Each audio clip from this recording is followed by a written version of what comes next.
Est-ce que vous avez collaboré dans votre métier de scénariste directement avec un réalisateur? Toujours, toujours. J'écris pour un réalisateur qui s'appelle Ahmed Rachdi. Ahmed Rachdi est un des plus anciens réalisateurs algériens. Bon, bien entendu, nous nous intéressons tous les deux, et avec un troisième larron, qui est le commandant Azedil, qui est un commandant de la guerre de libération, un commandant de l'ALN. Donc nous écrivons à trois, en général à deux, pour Ahmed Rachdi qui réalise. Nous avons fait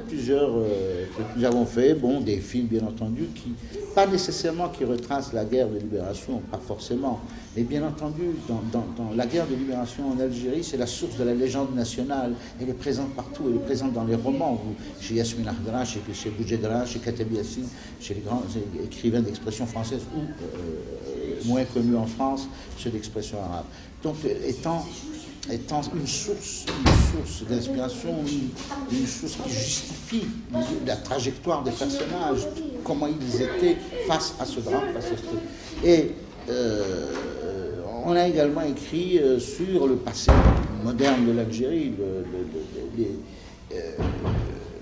toutes les difficultés qu'a connu ce pays, que connaît ce pays jusqu'à aujourd'hui, ce terrible drame des années 90, qui se poursuit d'ailleurs au Mumbo, qui n'est pas, bien entendu, le terrorisme, ce qu'on appelle le terrorisme, qui est beaucoup plus grave que ça. Ce n'est pas du simple terrorisme, c'est des milliers, des dizaines de milliers de morts qui ont été enregistrés en 10 ans ou un peu plus. C'est quand même un peu plus que du terrorisme. Donc on écrit, on témoigne, tout ça, parce qu'il faut témoigner, il faut écrire l'histoire à chaud. La guerre de libération, le drame duquel on parlait tout à l'heure, c'est parce qu'il n'y a pas eu d'écriture à chaud de cette guerre franco-algérienne que nous en sommes arrivés là. Il faut l'écrire, il faut que les drames s'écrivent, en plus du travail du journaliste. Aujourd'hui, la communication a atteint des